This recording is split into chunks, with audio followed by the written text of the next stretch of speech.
Ada sukacita. Kembali pada kesempatan ini kita akan menyediakan hati kita, pikiran kita sebagai piring makanan rohani, itu firman Allah. Dengan firman Tuhan nanti itu kita dikenyangkan, iman kita disegarkan, ya, kuat, teguh pengharapan kita dalam Tuhan, semakin setia kepada Tuhan. Inilah kerinduan kita, saudara, supaya dengan itu berkat-berkat Tuhan yang Tuhan berikan kita jadi milik kita. Minggu yang lewat kita telah dengarkan firman Tuhan tentang jangan beri tempat kepada iblis. Kenapa, saudara? Iblis itu mencari-cari tempat yang kosong. Hidup kita yang sudah bersih, ya, ketika dibersihkan, ketika dia diusir dari hidup kita, ketika diusir oleh kuasa darah Yesus dari hidup kita, maka dia keluar, menjelajah kemana-mana, dan tidak ada tempat di bumi ini baginya. Tidak ada tempat yang aman, walaupun saudara dia telah takdirkan hidup di bumi ini, melayang-layang di udara sebagai penghulu dunia ini. Jadi saudara, dia menjelajah kemana-mana, tetapi dia selalu ingat bahwa ada orang-orang yang sudah bersih, yang hidupnya sedang kosong. Maka dia selalu intip, maka dia selalu cari, maka dia selalu yang melihat dan ingin kembali, bahkan mau mengajak yang roh-roh yang lain lagi, saudara, roh-roh jahat, untuk masuk menggerogoti orang yang sudah kosong dari situ. Sebab itu kita diingatkan oleh firman Tuhan lewat Matius pasal berapa, saudara? 12 ayat 40 sampai 45 minggu yang lalu, mengingatkan kita, ya, tentang rumah yang kosong. Jadi rumah yang kosong itu diibaratkan hidup kita yang sudah bersih, dibersihkan oleh darah Yesus, dibersihkan oleh firman Tuhan, sudah diperbaharui, sudah dibenahi, sudah dibagusin. Tetapi jangan sampai tidak diisi, tidak dilengkapi dengan perabot-perabot Tuhan, perlengkapan-perlengkapan senjata Allah, agar jangan ada tempat lagi bagi iblis untuk menempatinya. Haleluya. Itulah firman Tuhan minggu yang lalu, saudara. Ya, jadi supaya kita tetap ingat, kita lihat, saudara, bahwa iblis itu ada di bumi ini. Kita baca di dalam Wahyu. Wahyu pasal 12 ayat 9. Wahyu pasal 12 ayat 9.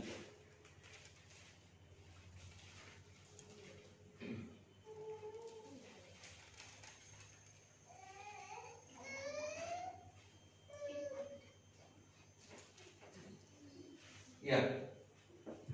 Dan naga besar itu, si ular tua yang disebut iblis atau Satan, yang menyesatkan seluruh dunia, dilemparkan ke bawah. Ia dilemparkan ke bumi bersama-sama dengan malaikat-malaikat. Jadi di mana setan, di mana iblis berada, saudara? Si naga tua itu, ular naga yang sejak purbakala menyesatkan Hawa dan Adam, saudara. Yang menyeret Adam hidup di tempat yang berduri-duri, ya, sehingga merasakan sesuatu onak dan merasakan sesuatu kelelahan. Gara-gara apa? Ulah si naga tua, ular setan. Dan ketika itu, saudara yang kasih, Allah terus bertindak dan melemparkan, menyuruh malaikatnya Mikael, saudara yang kasih, dan mengikatnya dan melemparkan ke bumi, dan ikut sepertiga malaikat surga itu, saudaraku, di bumi, dan dia ada di.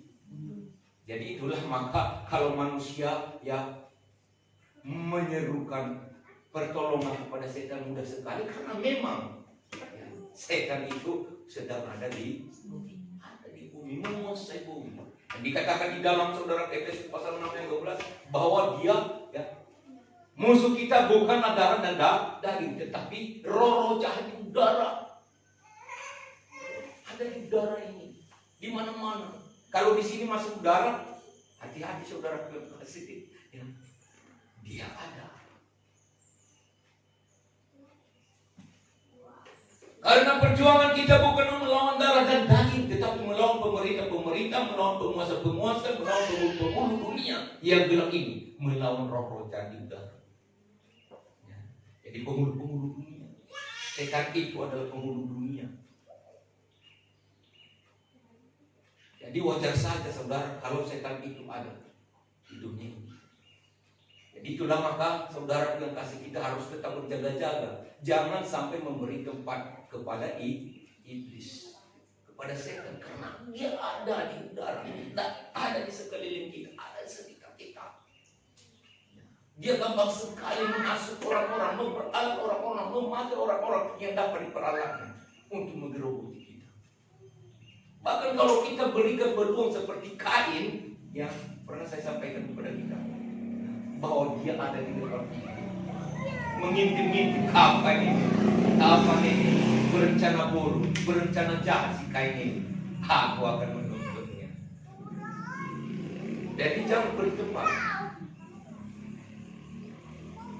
Firman Tuhan juga mengatakan kepada kita, kalau kanan saja tangannya ya, menyeret engkau masuk ke dalam neraka, lebih baik kerak.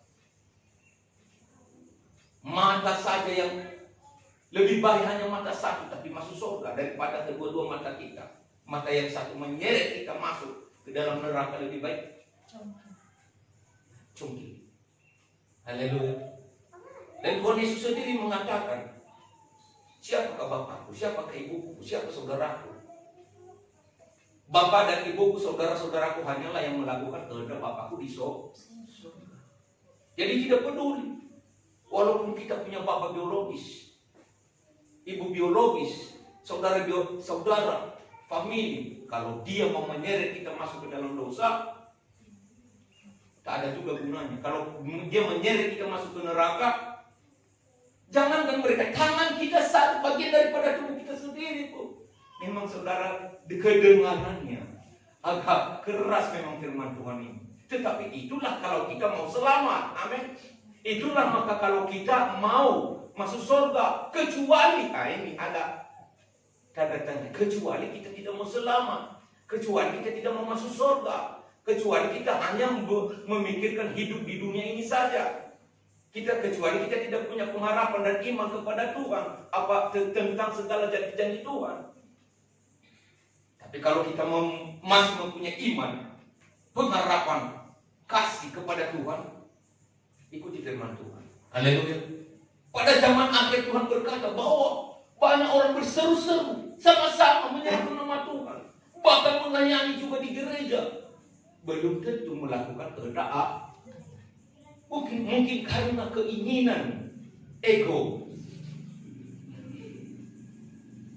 keakuan, kekuasaan. Banyak hamba Tuhan saat ini ingin melayani karena ingin memiliki kekuasaan.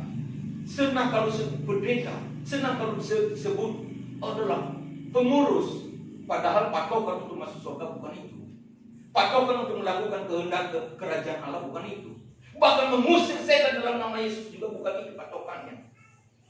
Bersukacitalah karena namamu telah tertulis di surga. Haleluya. Malaikat-malaikat surga hanya bersorak-sorak karena ada orang yang bertobat. Kalau kita mau menjadi pendeta tapi belum bertobat, tidak ada juga artinya.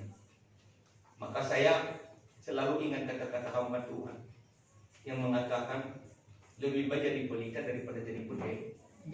Haleluya. Kalau jadi pendeta saudaraku, masih beruntung orang-orang bisa diterangi. Kalau sama saja tidak bisa diterangi hati pikiran manusia, ya sama-sama aja. Sama seperti orang buta menuntun orang buta. Mau kemana mereka? Sama-sama jatuh ke dalam. Saya tahu saudara misalnya melakukan yang salah, tetapi saya tidak mau mengatakan kenapa. Karena saya takut hilang kekuasaan, hilang kepemimpinan, hilang kepengurusan saya. Itulah saudara yang kasih. Orang buta menuntun orang buta. Karena apa? Tujuannya hanya untuk mencari anggota jemaat supaya banyak. Bukan itu. Haleluya. Berkuak-kuak bukan itu. Tujuan apa saudara yang kasih? Adalah menyampaikan firman Tuhan. Senang tidak senang yang mendengar, sampaikan firman Tuhan. Taat tidak taat, percaya tidak percaya, itu hak daripada orang yang mendengar. Saya sebagai manusia biasa juga tidak pernah menyalahkan siapapun kalau dia tidak percaya, itu haknya. Tuhan juga tidak pernah menyalahkan Hawa dan Adam, tapi resikonya adalah kepada Hawa dan Adam. Hak itu telah diberikan Tuhan kepada manusia. Luar biasa.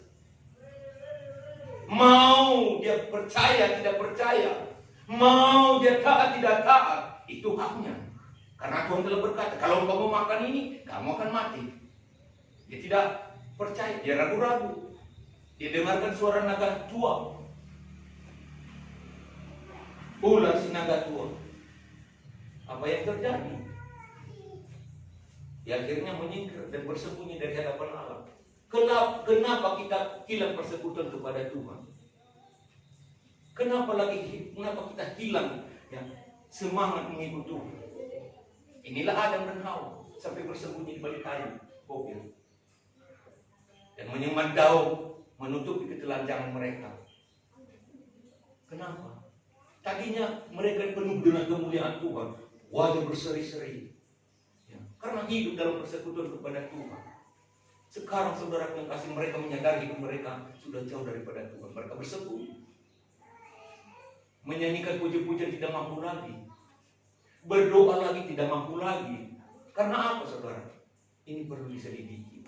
Ada ketidaktaatan, ada ketidakpatuhan. Haleluya. Itu yang terjadi di hidup Hawa dan Adam. Di mana engkau Hawa Adam? Di mana engkau wahai manusia? Kami bersembunyi. Kenapa kita sering bersembunyi? Ini ada yang perlu diperbaiki, diselidiki saudara. Haleluya. Ini. Jadi saudara yang kasih ini sekilas khotbah firman Tuhan minggu yang lewat. Tapi jangan takut saudara yang kasih. Kita memiliki roh. Tuhan memperlengkapi hidup kita dengan roh Tuhan. Di dalam 1 Yohanes 4 ayat 4 dikatakan bahwa jangan takut kepada nabi-nabi palsu itu. Jangan takut kepada iblis itu. Jangan takut kepada setan-setan itu. Karena roh yang ada di dalam kamu lebih besar daripada roh-roh yang ada di dunia ini. Memang Tuhan sudah tahu bahwa di dunia ini dikuasai oleh pemerintahan roh-roh jahat. Tetapi Tuhan juga perlengkapi kita dengan Roh Kudus. Maka Tuhan berkata kepada murid-murid sebelum dia terangkan, jadilah saksiku. Kamu akan menerima kuasa menjadi saksiku. Kalau Roh Kudus turun ke atas, maka yang selalu kita minta adalah penuhi aku Tuhan dengan Roh-Mu, supaya kita sanggup melawan, roh-roh jahat yang sedang ada di udara, yang sedang ada di lingkungan kita. Nanti kita akan banyak mempelajari tentang pekerjaan iblis ini. Kadang-kadang kita salah sangka. Kita pikir nanti yang salah kepada saya adalah teman saya, yang saya kepada saya adalah hamba Tuhan di gereja. Padahal bukan saudara. Kadang-kadang yang menyeret kita untuk menyalahartikan, salah tafsir itu. Maka dikatakan tadi oleh Rasul Paulus di kitab Efesus, lawan kita bukan darah dan daging, tapi roh-roh jahat. Haleluya. Bekerja melalui saudara kita. Saudara kita tetapi kekasih sebagai manusia. Haleluya. Tetapi apa yang roh jahat yang ada di dalam dia saudara, mungkin tak bisa. Haleluya. Iblis juga pernah memakai kekerasan saudara. Karena apa? Sudah berkali-kali, bersihkan ini rumahku. Jangan kau menjadikan rumah ini yang rumah doa, rumah ibadah kepada Tuhan, jadi santunyamu. Orang-orang Yahudi, imam-imam, ahli Taurat, orang Farisi, pedagang-pedagang tidak mau juga mengindahkan nasihat Tuhan. Lalu apa yang dilakukan saudaraku? Nampaknya tragis. Dia ambil cambuk, dia cambukin orang-orang pedagang itu, dia tukang balikkan itu meja-meja saudaraku, barulah mereka sadar. Kalau nggak seperti itu, Tuhan Yesus ketika mengusir iblis itu, saudara, dia tidak pernah pelan-pelan. Haleluya. Hanya engkau tinggalkan orang ini. Engkau Beelzebul. Bapamu adalah pendurhaka. Haleluya. Saudara kasih yang luar biasa. Jadi jangan ada kompromi dengan iblis. Ya. Jangan salah, saudara yang kasih. Saya tidak mengatakan kepada saudara bahwa ya, jangan mengasihi keluarga, kasih keluarga. Ya, bahkan ada yang lebih lagi, saudara yang kasih, firman Tuhan mengatakan, siapa yang mengasihi bapaknya, ibunya, saudaranya, bahkan dirinya sendiri lebih daripada aku, tidak layak menjadi muridku. Ya. Kadang-kadang sih kita pikir-pikir begini. Adi secara manusia lah kita masuk, kita tidak sanggup mengikuti firman Tuhan itu. Tetapi apa maksudnya? Bukan untuk membenci, tapi untuk mengasihi sebaliknya. Kalau kita lebih mengasihi Tuhan, mengutamakan Tuhan dalam hidup kita lebih, yang pertama dan terutama, otomatis dan terjadi sesuatu kasih kepada keluarga kita, kepada Tuhan. Kalau kepada semua saudara-saudara kita, karena kita mengasihi Tuhan, Tuhan yang mengasihi mereka. Kalau kita, saudara yang kasih, jangan berharap pernah saudara mampu mengasihi siapapun. Ada yang saudara mampu mengasihi siapapun. Anak kita semua tidak mampu kita. Karena saudara yang kasih, kita ada di sini, mereka ada di sana. Mereka jauh. Kita tidak bisa menolong mereka. Saya pernah dengarkan kepada saudara, ceritakan kepada saudara, bahwa ketika tsunami datang, di depan matanya itu harus saudara anaknya. Apa yang dapat dia lakukan? Dia pun sibuk menyelamatkan dirinya. Itulah tandanya bahwa manusia itu terbatas. Haleluya. Kasihnya itu meluap-luap, berkobar-kobar. Anakku, tak dapat daya. Adakah yang berdaya mengasihi keluarganya dengan sepenuh hati, dengan segenap jiwanya? Kasihi Tuhan, maka Tuhan yang mengasihi. Haleluya. Itu maksud firman Tuhan yang kita dengar itu. Ya. Percaya saudara. Jadi kalau kita mengasihi Tuhan, Tuhan yang turut bekerja, Tuhan yang turut tangan. Maka ketika berperang umat Israel, saudara yang kasih, ya, Musa hanya tinggal diam. Apa yang Musa lakukan? Dia ambil senjata. Bantulah ya tentara-tentaraku, umatku Israel yang ada di sana. Angkatlah tombak. Ayo. Sekalipun dia mengangkat tombak, mengangkat apapun semua, tidak mampu dia menolong orang Israel dalam peperangan dengan menghadapi Amalek. Tetapi apa yang dia lakukan? Dia duduk, dia mengangkat tangan di hadapan Tuhan. Dan ada temannya yang melihat, dia katakan, Yosua, berperanglah, terjunlah ke lapangan. Ya. Dan aku mengangkat tangan di hadapan Tuhan. Tanganku yang tetap terangkat di hadapan Tuhan itu menandakan kamu akan menang. Tapi kalau tanganku turun, itu menandakan kita kalah. Tetapi saudaraku, mulai daripada pagi, ya, menjelang petang, tidak sanggup lagi saudara yang mengangkat tangan. Tetapi ada yang mengerti tentang keadaannya. Siapa? Hur dan Harun. Mereka mengambil batu, taruh sebelah kanan dan sebelah kiri, dan mereka duduk dan menopang itu tangan si Musa, sehingga tangan Musa tidak akan turun.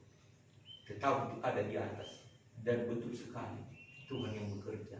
Jadi jangan salah sangka, jangan anggap enteng mengangkat tangan di hadapan Tuhan itu nggak ada artinya. Ada maknanya, saudara. Hamba-hamba Tuhan ketika mengangkat tangan itu ada maknanya. Kenapa kau diam saja, Musa, ketika mereka menyeberangi laut Firaun? Karena mengeluh, merasa ketakutan umat Israel dan mengatakan, oh Musa, bahaya kita ini. Dari belakang ada 600 pasukan Firaun mengangkat tombak dengan kuda yang perkasa, yang sanggup mengejar musuh. Mereka sudah mulai melihat. Maju ke depan, laut terbentang, dalam, luas. Kiri kanan gunung dan padang gurun. Gunung batu dan padang gurun. Kalau mau lari ke gunung nggak mungkin, karena batunya saudara terjal. Kalau mau lari ke kiri pada gurun, otomatis kuda menang.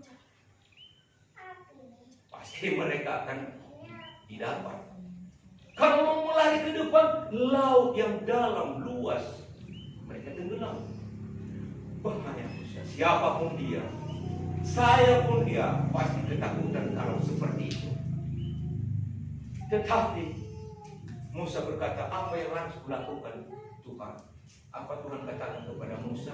Baca narasi di dalam Keluaran, saudara.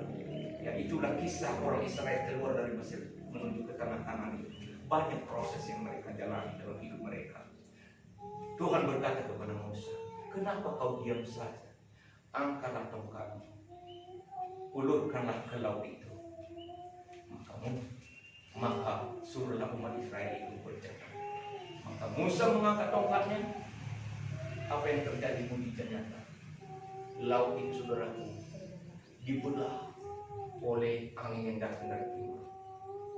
Jika laut itu terbelah, maka nampaklah saudaraku seperti pasar yang sudah dibangun ke sana.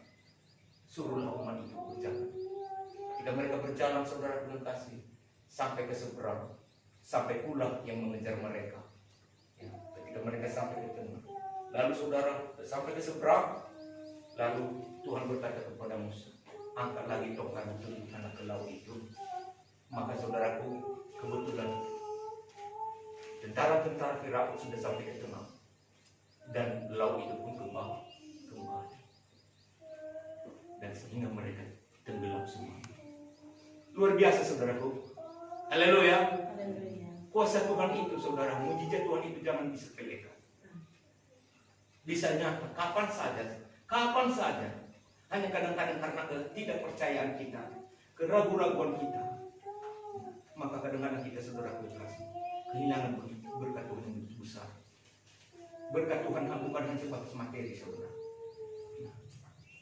Berkat Tuhan bukan hanya sebatas puji-pujian, sanjungan-sanjungan yang datang dari dunia ini.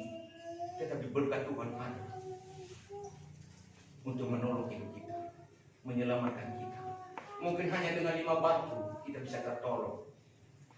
Bagi Saul yang bisa menyelamatkan dia untuk menghadapi peperangan adalah baju yang sudah dipersiapkan, senjata-senjata yang sudah dipersiapkan. Tetapi bagi Tuhan tidak, dia memakai daun. Kita sudah baca, saudara, bagaimana akhirnya menimbulkan kebencian kepada Saul. Hanya karena kau bisa memenangkan perang, bukan dengan peralatan perang yang tidak sangka-sangka. Untuk mengadakan mujizat-mujizat di tanah Mesir itu, Tuhan berkata kepada Musa, Musa, apa yang ada di tanganmu? Hanya tongkat Tuhan, jatuhkan itu. Maka ketika dijatuhkannya, berubah menjadi ular. Tangkap lagi, berubah menjadi tongkat. Bagi Tuhan itu luar biasa, saudara. Apa yang ada di tangan kita? Di tangan seorang anak kecil juga untuk memberi makan 5.000 orang dari yang tidak dihitung perempuan. Bukan ikan besar dan bukan roti yang banyak yang sudah dipersiapkan bertahun-tahun pakai tronton mengangkutnya. Tetapi apa, saudara? Hanya 5 roti dan 2. Ada kasihan mereka ini. Ini sudah mulai malam. Mereka ini kelaparan. Mereka tidak pulang-pulang juga. Siapkanlah makanan bagi mereka. Oh Petrus, bercandalah si Andreas, karena baginya mustahil memberi makan setiap 5 orang, sekalipun dengan uang sebesar apapun ada di kantong ini, tidak mungkin untuk memberi makanan kepada mereka ini. Tuhan, apa yang kita lakukan? Apa yang ada padamu? Oh, di sini ada anak kecil membawa 5 roti dan 2 ikan. Nah, bawa kemari. Simple ya. Singkat mujizat itu, singkat sekali. Bukan hitungan detik, bukan hitungan jam, bukan hitungan bulan. Kalau Tuhan mau turun tangan, campur tangan, hanya dengan modal mengucap syukur kepada Tuhan, dia bawa kepada Tuhan, dia berdoa, Bapa, tunjukkanlah kuasa-Mu, biarlah makanan ini mencukupkan kebutuhan sekian banyak orang yang berkumpul di sini. Bagi-bagikan, 12 murid-muridnya disuruhnya membagi-bagikan. Setelah kenyang semua dikumpulkan sisanya 12 bakul. 12 murid-muridnya, adakah kehilangan upah masing-masing? Luar biasa, selalu ada upahnya. Haleluya. Jadi saudara yang kasih, wah ini udah ya. Saya teringat selalu firman Tuhan yang luar biasa itu. Kadang-kadang saya berpikir sebagai manusia ketika menghadapi sesuatu tantangan-tantangan kehidupan ini, apakah tidak ada pemulihan? Tuhan berkata, bukan, jalani saja hidup ini. Haleluya, sama seperti Ayub, jalani saja. Maka kamu akan mengalami sesuatu perkara besar. Nampak-nampaknya saudara yang kasih Ayub itu pada waktunya saudara yang kasih seperti udah kehilangan siapa-siapa, semua ludes, tidak ada lagi secara dunia habis. Ujung-ujungnya bahkan datang teman-teman yang bukan memberi kekuatan, bukan memberi hiburan, bahkan mengomentari, menghakimi. Mungkin linya lah beres pas diri itu Ayub. Lame usul kamu, lame kamar to maka bagai. Ukur-ukur ini ngendam lang salah bro. Saudara yang kasih, mau ganti bagai teman. Apa itu ganti situring dengan keluarga kasih agak hidupnya munafik, bukan asal kita. Ya, wah bapak nasihat agak keras Perbanding indah nana kita lebih enak ya, buka ajaran nice kali lah. Ya anak berungkap. Memakai ya derajat hidupnya lah. Saya beri contoh lebih di atas daripada kita. Ya lebih di bawah daripada ekonomi saya. Engkau datang dari pergaulanmu memakai. Maka bagai terjadi menbawai. Saudara yang kasih, banyak yang seperti itu teman, banyak yang seperti itu kawan yang mau memberi nasihat. Tetapi anak-anak Tuhan itu selalu memberi sesuatu kekuatan, motivasi. Tetap tabah, tetap sabar, tetap teguh dalam Tuhan, itu lebih baik. Haleluya. Banyak saja berdoa, mungkin itu hanya ujian yang tidak melebihi kekuatan kita. Itu saja saudara lebih baik daripada menghakimi, mengomentari, mengungkit-ungkit kesalahannya. Kuidak engkau sebagai kau, engkau sombong kejelmana. Banci tinggal bagaimana di batang-batang, mungkin bagai ada yang seperti itu saudara, bukan yang ada di tempat ini. Haleluya. Ini di luar sana saudara, dan inilah pengalaman hidup yang pernah saya dengar dan saya pernah lihat. Ya. Jadi saudara yang kasih itu yang dialami Ayub. Ayub tetap fokus kepada Tuhan, dan Tuhan ya ubahkan hidupnya. Di akhir cerita di dalam Ayub 42 itu kita baca saudara terkasih, Tuhan itu hanya menguji. Itu juga ulah-ulah iblis sebenarnya, karena cemburu dia melihat keakraban Ayub dengan Tuhan. Gua pakai Ayub tadi kena kam Tuhan. Adikku cobai dia, adikku buat dikai berjalan melina, dikai urusaki kerina. Itulah ulah-ulah iblis. Bacakan sejarahnya saudara kasih. Adikku tamakan pinati di bas dagingna. Gua pakai kutukina kam. Lana ya todo man bando. Lana yang dilakukan si mahuli man bando. Lana ya saleh pasti yang berubah pikir. Tapi kena Ayub lah pakai. Iya, coba olah buat kesana ya, minat Tuhan. Olah buat kesana, coba. Mulailah terjadi, mulai menggatal lebih daging Ayub, gergoi, sampai nanai ngasuh ya kudu di rumah, mau tempat ngobas kegelana, kesana, buana abu, busuk-busuk geneng-genengan, gatal atena, buana kebikan kegelana pecahan. Kudin tanam berbuisa menanam siya pelatakan garang saleh jujur beribadah bertolak itu persembahan mantuan kasih terjadi bantuan butuh kisah ada Tuhan enak maka matai tendangku Engkau elai nina ay. Engkau pergi kalau adon dengan mo siya lo si malangbuhi. Tuhan si mereka, Tuhan si muat. Terserah Tuhan. Lah pernah digunakan mulut bibirna untuk menyalahkan Tuhan. Saudara yang kasih itu luar biasa memang.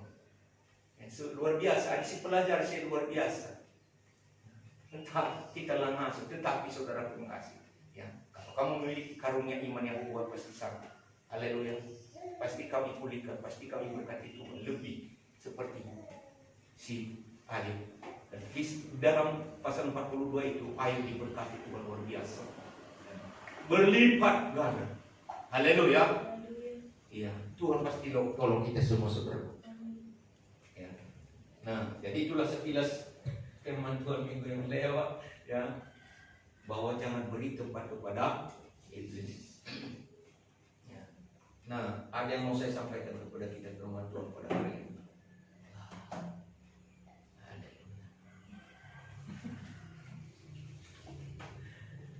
Yang mau mencap, mengangkat. Ya.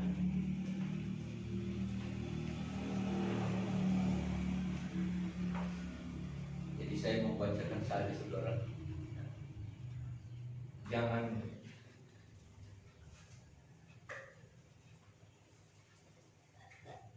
gunakan perkakas iblis. Haleluya, inilah temanya.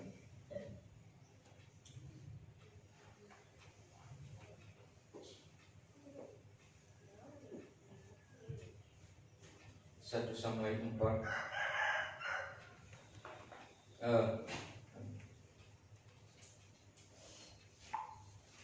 1 Timotius 4 ayat 7.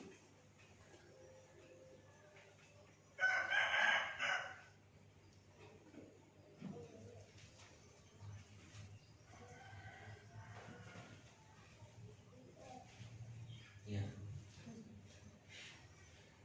Mulai ayat 1 kita baca. Tetapi Roh dengan tegas mengatakan bahwa di waktu-waktu kemudian ada orang yang akan murtad lalu mengikuti roh-roh penyesat dan ajaran setan-setan. Ayat 2. Oleh tipu daya pendusta-pendusta yang hati nuraninya memakai cat mereka. Ayat 3. Mereka itu melarang orang kawin, melarang orang makan makanan yang diciptakan Allah supaya dengan pengucapan syukur dimakan oleh orang yang percaya dan telah mengenal kebenaran. Ayat 4. Karena semua yang diciptakan Allah itu baik, ataupun tidak ada yang haram, tidak diterima dengan ucapan syukur. Ayat 5. Sebab semuanya itu dikuduskan oleh firman Allah dan oleh doa. Timotius 4 ayat 6. Dengan selalu mengingatkan hal itu kepada saudara-saudara kita, engkau akan menjadi seorang pelayan Kristus Yesus yang baik, terdidik dalam soal-soal pokok iman kita dan dalam ajaran sehat yang telah kau ikuti selama ini. Ayat 7.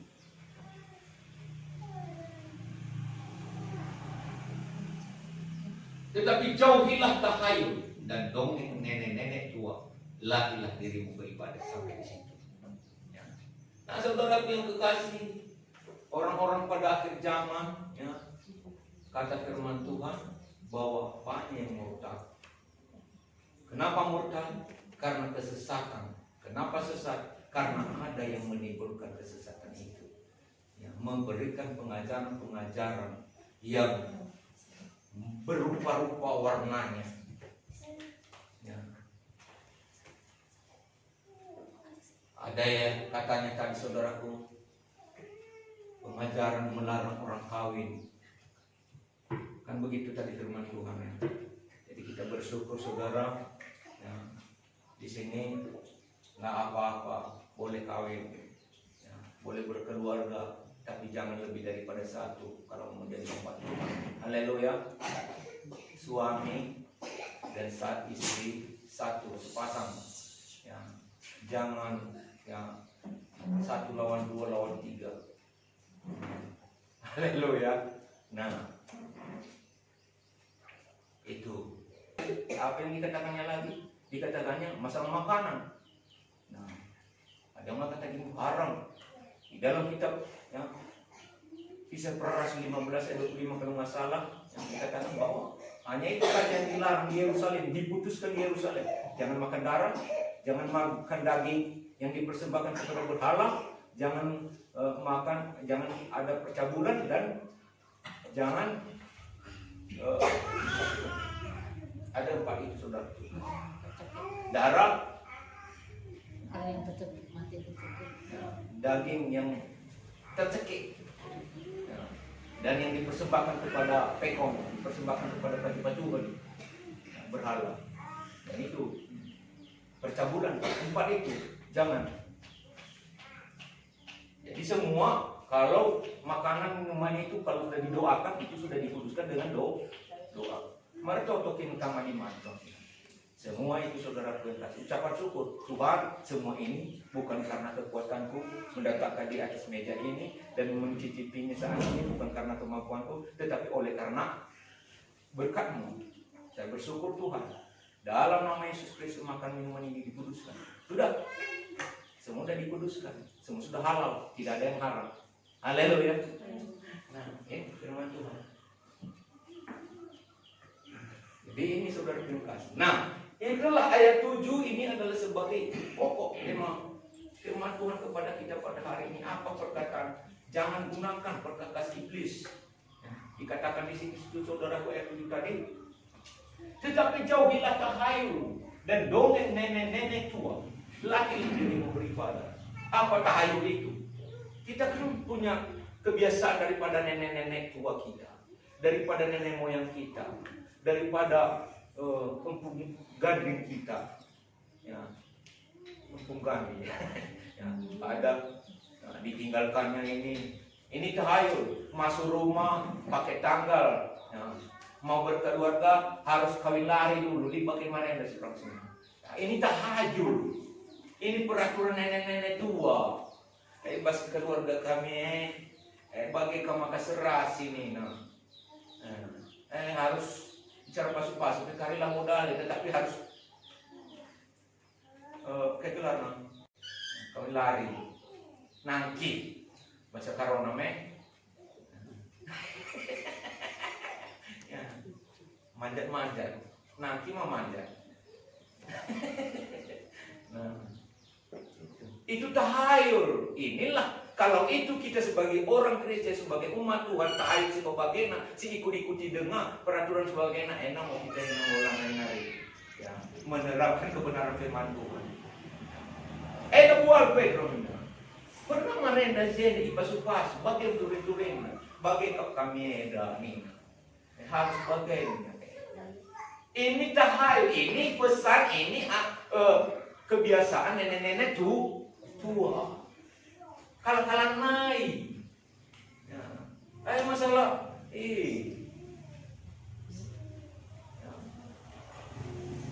masuk rumah harus bukan persyarat-persyarat olah sempat manuk terkuak. Masuk rumah baru. Ya. Kaya kena kai, ningan ka. Gela-olah benar rezeki. Kering kalah. Si masuk rumah tanpa kan hanya toto. Jamuan masuk ya babana aja toto, puji-puji Tuhan sering. Bahkan gue berberkat. Haleluya. Ini tahayul. Melalang macam-macam tahayul yang ada, persyaratan-persyaratan yang untuk menjalani kehidupan. Adi si bagian mesti ikut-ikut, si gunakan manfaat. Maka olah gunakan perkataan iblis ni kue. Jangan gunakan perkataan iblis supaya jangan fatal dalam jalan hidup kita. Itu adalah jalan-jalan iblis untuk terus mengintip-ngintip. Ada lagi tahayul supaya jangan dekat setan, anak lahir kepalanya digundul, digantung-gantungkan tangkai jambe. Ada alasannya semua. Kenapa? Supaya jangan dekat setan, supaya jangan dijamah kayak men. Sirahkan man pengulau, pengurus setan kayak kawan. Ulang ikut-ikuti teman sedina. Adik membagain kita anak Tuhan. Kamu berasal dari Allah, anak-anakku. Roh yang ada di dalam kamu itu, yang kuberikan itu lebih besar daripada roh-roh yang ada di dunia ini. Percayakah saudara? Lebih besar roh yang datang daripada Tuhan. Kenapa harus saudara mengikuti tahayul-tahayul? Ada saja ulah-ulah jelma sinter. Adilah si ikut kena kapten nang bae. Labo gereja tak isi pengertian munene yang aku dosa. Haleluya. Nah, saudaraku yang kasih, kita ini saudara diajarkan menjauhi tahayul dan dongeng nenek-nenek tua. Latihlah dirimu beribadah. Di dalam ayat 8 dikatakan latihan badan terbatas gunanya, tetapi ibadah itu berguna dalam segala hal. Dalam untuk hidup ini juga untuk hidup yang akan datang. Latihan badan terbatas gunanya, tetapi ibadah itu berguna dalam segala hal karena mengandung janji baik untuk hidup ini maupun untuk hidup yang akan datang. Untuk hidup ini berguna sekali ibadah itu. Latih diri beribadah. Jangan pasang surut ibadah kepada Tuhan. Terus maju, terus maju, terus maju. 2 Raja-Raja 18.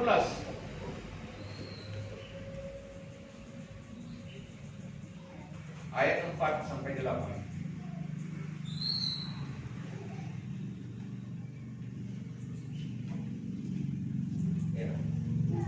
Dialah yang menjauhkan bukit-bukit pengorbanan dan yang meremukkan tubuh-tubuh berhala dan yang menebang tiang-tiang berhala dan yang menghancurkan ular tembaga yang dibuat Musa. Sebab sampai pada masa itu orang Israel memang masih membakar korban bagi ular itu yang namanya disebut Nehushtan.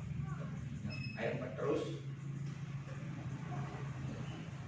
Ia percaya kepada Tuhan Allah Israel dan di atas semua raja-raja Yehuda, baik yang sesudah dia maupun yang sebelumnya. Tidak ada lagi yang sama seperti dia. Terus, dia berpaut kepada Tuhan, tidak menyimpang daripada mengikuti dia. Dan dia berpegang pada perintah-perintah Tuhan yang telah diperintahkannya kepada Musa. Maka Tuhan menyertai dia kemanapun juga dia pergi berperang. Dia beruntung, dia memberontak kepada Raja Asyur dan tidak lagi takut kepadanya. Ayat 8. Dialah yang mengalahkan orang Filistin sampai ke Gaza dan memusnahkan darahnya, baik menara-menara, memusnahkan daerahnya, baik menara-menara penjagaan maupun kota-kota yang berkubu. Berhasil segala jalannya. Siapa saudara Raja Hizkia? Kenapa saudara? Dia robohkan, dia hancurkan, dia lumpuhkan berhala-berhala. Berhala apa? Ada namanya Nehushtan. Ayat 4 tadi saudara kasih. Apa itu Nehushtan? Adalah yang dibuat Musa dulu, ular tembaga yang dibuat Musa. Ketika orang-orang Israel yang mengalami sesuatu, mengalami bahaya di padang gurun, dipatoki ular-ular beludak, ular-ular sedok, ya, ular-ular berbisa, dan banyak yang meninggal di padang gurun. Ya. Maka Tuhan berkata, buatlah ular tembaga.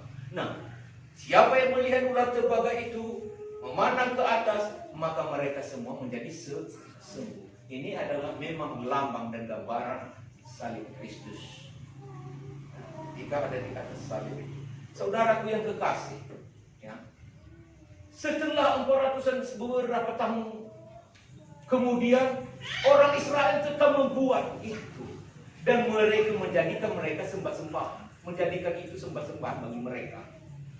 Mereka tidak ingat kepada Tuhan. Itu dan mereka jadikan sebagai berhala. Itulah maka ya, datang Raja Hizkia, dihancurkannya semua itu. Haleluya. Jadi segala pun apapun yang peninggalan orang-orang dulu, zaman-zaman dulu, apapun dia saudara kasih, kalau kita melupakan Tuhan, kita jadikan itu andalan, semua saudara kasih.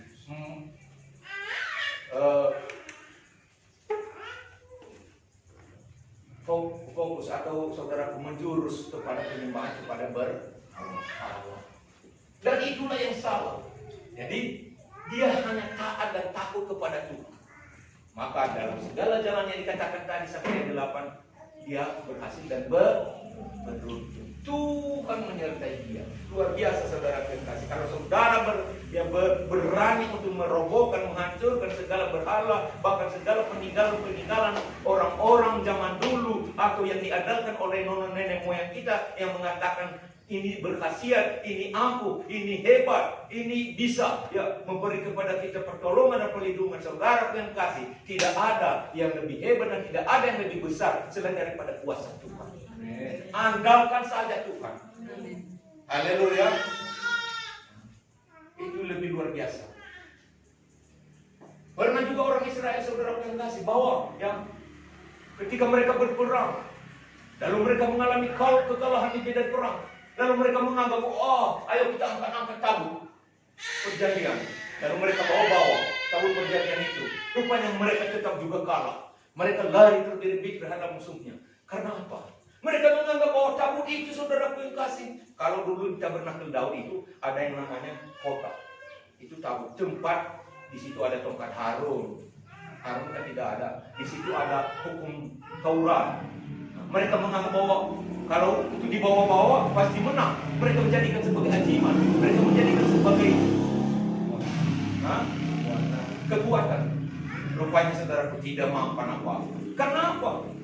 Tetap dengan penyertaan Tuhan. Kalau Tuhan berkati itu, maka itu berkuasa. Kalau Tuhan menari itu, menarik tangannya, maka tidak ada kuasanya. Haleluya. Jadi jangan kita pikir juga ada orang yang memberhalakan gereja, ada yang memberhalakan ya Alkitab. Tidak, saudara dekat. Hanya ketika kita merenungkan, menerapkannya dalam kehidupan kita, kata-kata Alkitab itu maka berbuah. Ada saja. Yang seperti sakit, taruh Alkitab di kepala. Tidak apa-apa. Itu menghormati daripada ditaruh di bawah kaki, nggak apa-apa. Tetapi jangan itu yang membuat kita menganggap bahwa ini berkhasiat menyembuhkan. Bukan. Darah Yesus, bilur-bilur Yesus, itulah yang menyembuhkan kita ketika kita percaya. Ada pun kita kalau kita tidak percaya, enggak juga. Haleluya. Kepercayaan kita itulah imanmu yang menyelamatkan engkau. Pulanglah ibu, jangan berbuat dosa lagi. Haleluya. Kita pun berdosa kalau kita beriman kepada Tuhan. Dosa kita diampuni, bilur-bilur Yesus ada di dalam kita dan menyembuhkan sakit penyakit itu. Jadi ini saudara yang kekasih. Nah, satu hal yang Tuhan inginkan. Kalau saudara baca nanti saudaraku kisahnya itu saudara, baca di dalam 1 Samuel pasal 4 ayat 1b sampai ayat 11. 1 Samuel pasal 4 ayat 1b 1 sampai 11. Nah, di rumah saja baca. Satu ayat lagi sebagai ayat yang pengunjung saudaraku kepada kita. Tujuan Tuhan Yesus untuk hidup kita adalah untuk membersihkan kita dari tradisi-tradisi yang lama, dari tradisi-tradisi yang lama, dari segala peninggalan-peninggalan nenek moyang kita. Dicucikannya kita dengan firman-Nya, dicucikannya kita dengan darahnya.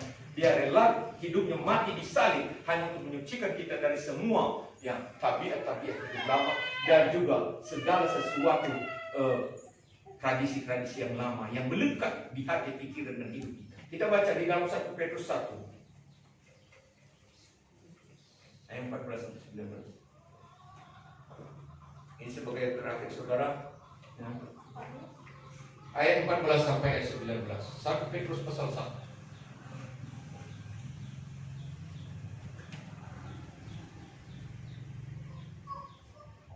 Ayat pasal 1 Petrus pasal 1 ayat 14. Hiduplah sebagai anak-anak yang taat dan jangan turuti hawa nafsu yang menguasai kamu pada waktu kebodohan. Ya, ketika kita saudara mengenal firman Tuhan, yang masih hidup di dalam tradisi yang lama, kita ini disebut bodoh. Belum memiliki pegangan, belum memiliki tuntunan, belum memiliki sesuatu pengajaran yang hidup. Haleluya.